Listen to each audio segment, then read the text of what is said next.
नमस्कार दर्शक बंधु मु प्रदीप आपण मानक स्वागत करुच्ची आजिर आउ एक नुआ भिडियो दर्शक बंधु गत काली सीएम किसान योजनार जो सहायता राशि चाषी भाई भौणी मानक अकाउंट को आसी तो गत काली राति सुधा बहुत हिताधिकारी जहाँकि सीएम किसान योजनार सहायता राशि पाइपारि नांती।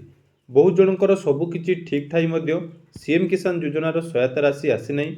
विशेषकर जो माने नुआ करी आवेदन करिसेंती सेमानक मध्यरु मैक्सिमम हिताधिकारी सीएम किसान योजनार सहायता राशि पाइपारि नांती।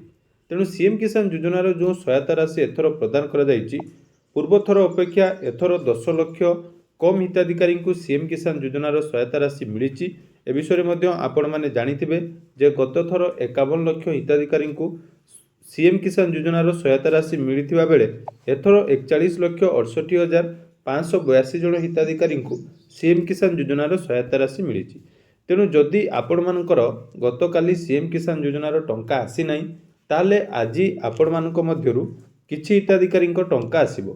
को मानकर टंका आसीबो ना जदि आपण मानकर सीएम किसान योजना रे पूर्वरु किस्ती आस्तुला एवं स्टेटस चेक कला परे कोनोसी भी प्रॉब्लम आपण मानकर नाही। जो मानकोडा पुराना हिताधिकारी मानक कथा कहूची जे स्टेटस चेक कला परे आपण मानकर लैकिंग ऑफ मैंडेटरी पैरामीटर रे री रजिस्ट्रेशन करिवार ऑप्शन आसु नाही बा आपण मानकर सब किछि डिटेल्स ठीक अछि ताहले आज आपण मानकर टंका आसीबो।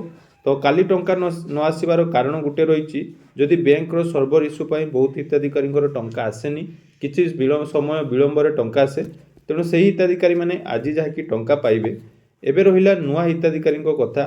तो नुआ हिताधिकारी कथा यदि आमे देखिबा नुआ हिताधिकारी मानक भितरु मैक्सिमम हिताधिकारी जोटा कि 90% जो माने नुआ अप्लाई करचंती जो मानकर कलेक्टर लेवल वेरिफिकेशन क्लियर होईची स्टेट लेवल पेंडिंग थिला सेमानकर मध्य टंका वर्तमान आसिने। एवं आश्चर्यर कथा जो माने लैंडलेस रे आवेदन करचंती सेमानकर नुआ आवेदन हला परे जोटा कि ताकू 5,000 टंका मिलवा कथा किंतु सेमानकु मात्र 2,000 टंका मिलिची। अर्थात कोनोसी जो आमर गाइडलाइन हिसाब रे किछि भी सीएम किसान योजना चालू नहीं। सीएम किसान योजना रे आमर जो गाइडलाइन रही जदि आपण मानकर 10 दिन पूर्व अर्थात टंका आसबार 10 दिन पूर्व जदि आमर रजिस्ट्रेशन कंप्लीट हुए वेरिफिकेशन कलेक्टर लेवल ताहले आपण मानकु 100% टंका आसीबा कथा।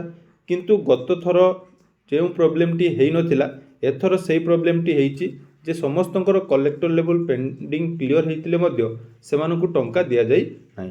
तेणु आज जदि आपण मानकर टंका आसिला जो माने नुआ आवेदन करचंती जदि तांकर गत काली टंका आसी नाही आज 10टा परे आपण मानकर टंका आसीबा आरंभ होबो। एवं आज टंका जदि आपण मानकर आसिला ताहले जानिबे जे आपण माने एलिजिबल हेले। एवं जदि टंका न आसिला तार रीजन मध्ये मु आपण मानकु कहबी। कारण देखंतु सरकार सबु बेले सीएम किसान योजना हो सुभद्रा योजना हो जो प्रतिश्रुति बा जो गाइडलाइन रही से हिसाब से किसी भी हो नहीं।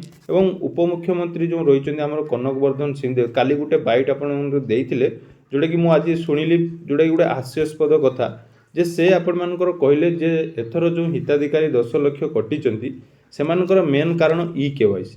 देखो ई केवाईसी केबे भी आमर सीएम किसान पोर्टाल रे हुए नहीं। जो माने प्रथम दिन आवेदन करचंती वर्तमान सुधा कहार भी ई केवाईसी ऑप्शन आसी नथाय। एवं आउ गोटे कथा कहले जे बैंक अकाउंट सहित आपण मानकर जो मोबाइल नंबर लिंक अच्छी से मोबाइल नंबर आपण मानकर आधार कार्ड सहित लिंक नहीं। माने जो प्रॉब्लम हेले से गुटिए तांकर आंसर जे ई केवाईसी नहीं ई केवाईसी पई हिताधिकारी मानकु टंका मिलला नहीं। तेणु देखा जाऊ आज अपेक्षा करंतु आज यदि टंका न आसिला निहाती या ऊपर आमे किछि ना किछि गोटे पदक्षेप नबा। कारण देखंतु सीएम किसान ले एलिजिबल थाई टंका पाइबार जो हिताधिकारी माने रहिचंती सेमानकु कोन कारणरू टंका दिया गला नहीं सेमानकु रिजेक्ट करा गला कि नहीं। एवं नुआ हिताधिकारी को टंका न मिलवा एटा गोटे बहुत बड़ जाकि आश्चर्यर विषय। एवं मन रखंतु सीएम किसान योजना रे एथर जो टंका दिया जाइछि भूमिहीन परिवार रे मैक्सिमम हिताधिकारी आवेदन करथिले सेमानकु मात्र 2,000 टंकार सहायता राशि प्रदान करा जाइछि।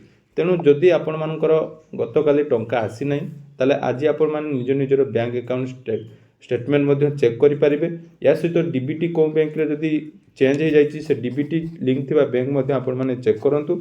आज 10टा पर जदि टंका न आसिला तो याकु नै कोन पदक्षेप आगकु निया जाई परिबो एवं केमिति आपण माने टंका पाइबे से विषय रे आउ गुटे डेडिकेटेड वीडियो म आपण मानक सहित शेयर करिबि। आशा करूछि वीडियोटी आपण मानक पई इन्फॉर्मेटिव थिबो। तो जदि भिडियोटी भल लगी चैनल को सब्सक्राइब करेंगे और आपण मानकर कौन कारणरू टंका आसी ना बोली आपण मैंने भावुंट निहाती कमेंट सेक्शन में जनइबे। धन्यवाद।